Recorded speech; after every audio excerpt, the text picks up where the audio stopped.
Coming up next on the Jeff Crilley Show, one of my personal goals for 2025 is taking my brand to the next level.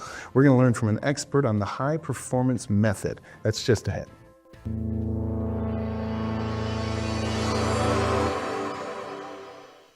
Many are predicting that the worst is yet to come, which is unfortunate, said one person here.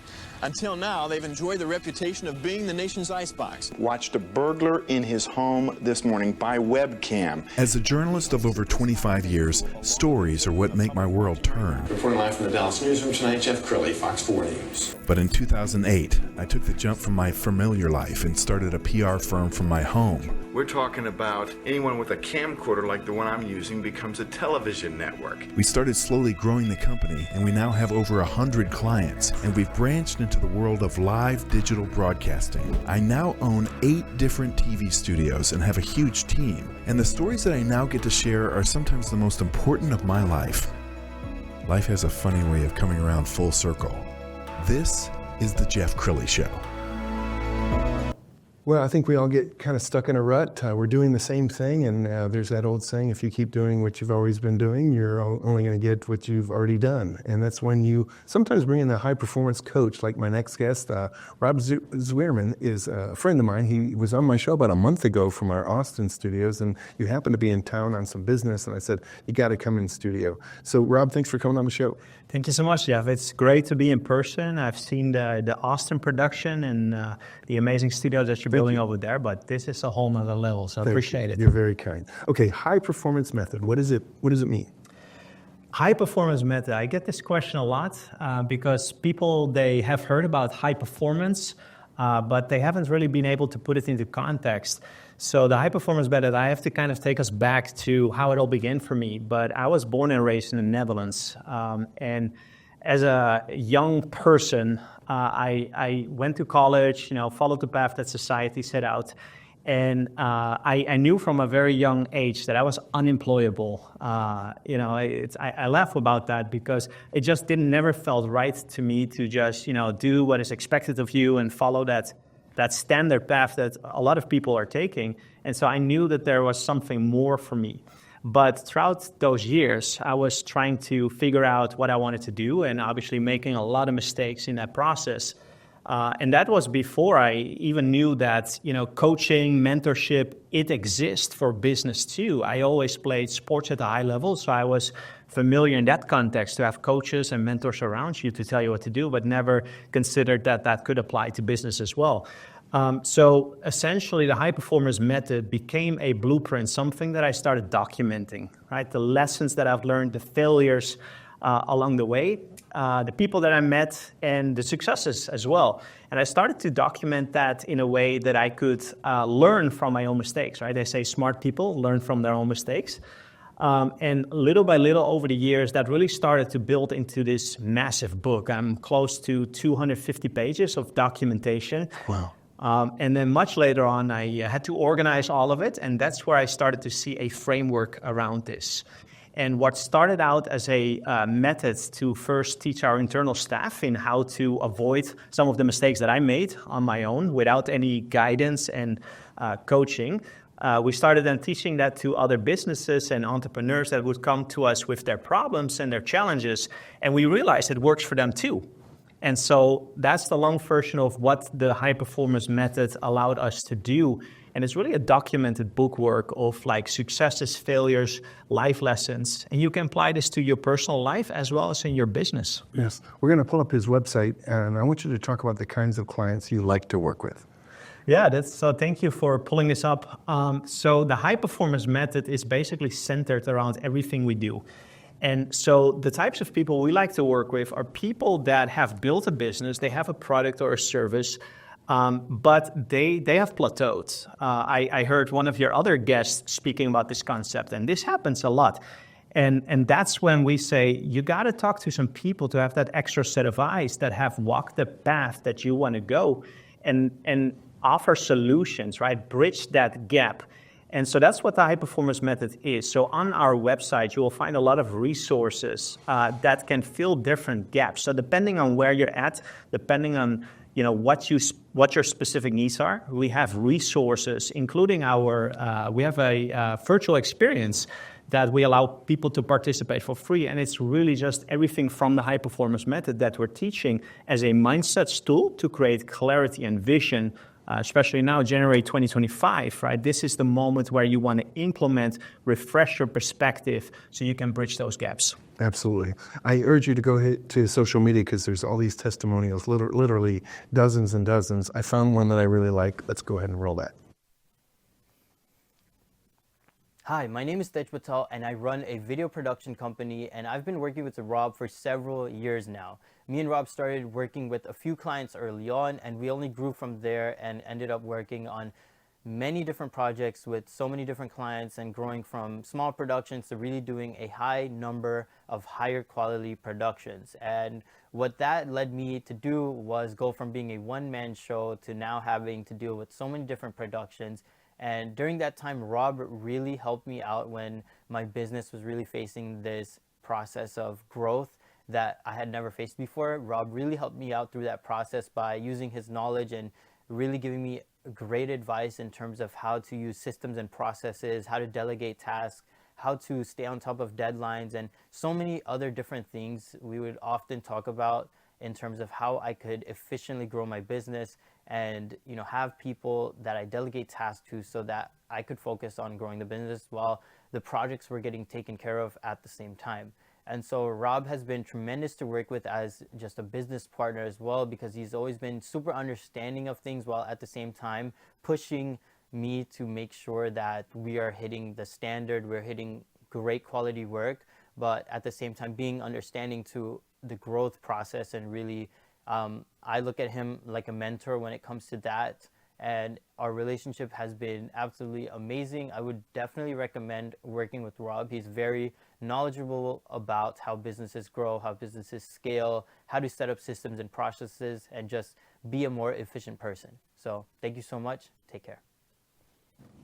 Wow, and he's also your video team, is that right? Yeah, Tej, phenomenal story. Tej and I met right here in Dallas, and Tej, back in the days, he used to be a solopreneur, right? A one-man show, and then outsourcing some of his video work to contractors, depending on the scope. So Tej and I worked closely together on my projects, and I really brought him on as a partner because he was a very talented individual. And moreover, he was very eager to learn. And so where high performance and the high performance method came into play is kind of acknowledging the gaps that we talked about earlier and then filling it up. And in his case, it was building a team around that because he was too much in the trenches while he was supposed to be a delegator. Yes. Right? He was opening up the doors and closing projects while then he delegates the work. So we have been successfully able to build a team around that.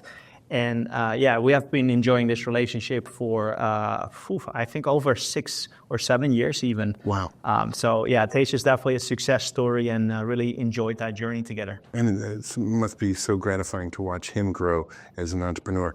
I know one of the things you're really passionate about is diversification. So what does that mean to you?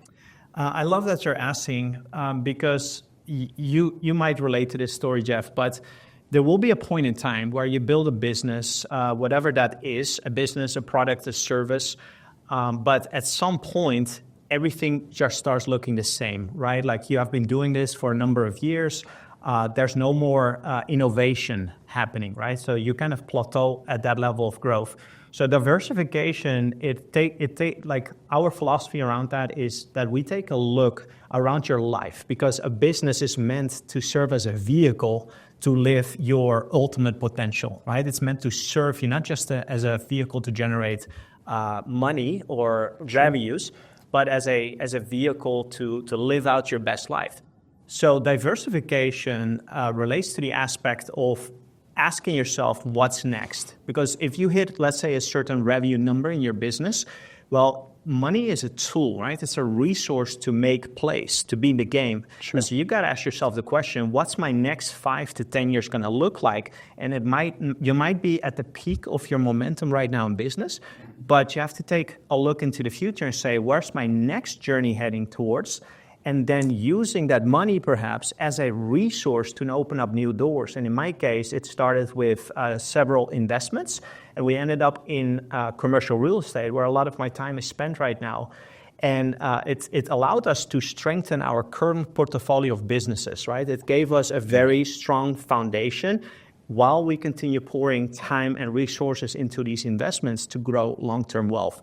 So diversification is definitely something that you should think about from the beginning and not at the end where you have reached your peak of your potential, because now you're too late in the game. This is something you want to start with. Okay, it's 2025, and a lot of people are still like trying to keep that New Year's resolution intact. It could have been, taking care of your finances or going to the gym and getting healthy. One of my New Year's resolution is working on my personal brand. So I know you urge all of your clients to really think about their personal brand. What are some action steps they can take in the next 30 days to improve their brand? Yeah. A personal brand is really how you are known towards the marketplace, towards your relationships, towards your clients, right? It's what they think about you when they hear your name. So I urge people, besides your business, right? You have a business brand, like the Jeff Crilley Show is a business brand. But you, as a walking brand, right? When I think of Jeff Crilley, right, I think about a very professional former news anchor, phenomenal track record, right? Fantastic in hosting, very, very reliable and steady. So those are all the keywords that come up. So that's a personal brand. And if you really think about it, people do business with whom they like and trust. Would you agree? Yes. And so oftentimes I see that entrepreneurs, they pour so much time and energy for many years into their business brand. They keep building and building. But eventually, again, talking about that plateau, what is the reason that they're no longer growing is because people don't know personally what you stand for, right, or what you care about. So I think what is going to make this year different is if you invest time and effort into your personal brand and involve your clientele, involve your audience, letting them know what you care about, the causes, what defines you. Yes. Because ultimately, more people can relate to that side of your story than they can towards your product or service. Yes, I believe in that. You could be a realtor with, Remax for 20 years in a small town, and then you jump to Ebby Halliday or something like that, and your personal brand is bigger than the corporate brand. Absolutely. In a small town. Absolutely. I mean, you will be able to take your entire list and your relationships with you on anything you put your name to, because you invested in communicating the values and the norms and the things that define you, yes, other than what you do. So 2025, I believe if you haven't already started investing in a personal brand, you have to develop it. You have to let people know what you care about, because eventually if you think about longevity, right, the personal brand or your reputation, essentially, that's the only thing that nobody can take away. Amen. We're almost out of time. So Rob, final thoughts. What would you like to leave people with? I believe that 2025 is a phenomenal year. There's a lot of energy in the air. Obviously, we had a little bit of a rough patch in 2024. Regardless of where you're at, currently here in the United States, right? There are a lot of things that happened. But I always say what comes down must go up and vice versa. So I feel there's a lot of momentum in the air. 2025 is the year where you got to build your personal brand. You got to work on defining who are you, and you got to communicate that so that people can associate and relate to your story. Second, if you haven't really reached your full potential yet, if you feel that you're not operating at peak capacity, right, and really have that momentum going for you, identify where you are today and some of your bottlenecks, right? That's if we have had a conversation together, that's probably what we will explore, right? Where you're at and what are some of these bottlenecks that are preventing you from going there. And then eventually, Jeff, in 2025, I think it's time to do something scary. You got to pick up something that scares you and go after this, because the moment you go through something that scares you, then you look back. What happens usually? How do you feel? You're stronger. You're stronger, right? And that thing that scared you and that holds you back in all previous years, and maybe even for the past 10 years, now no longer scares you that much. And it gives you a sense of freedom. So that's my wish for everybody in 2025, to do things, be bold, work on that personal brand, and you're setting yourself up for success. Outstanding show. Thank you so much for coming back on. We're going to end with his website, which is, of course, robzweerman.com. Thank you so much for coming on the show. Thank you so much, Jeff. Really appreciate it. You bet. That's it for now. We'll see you next time.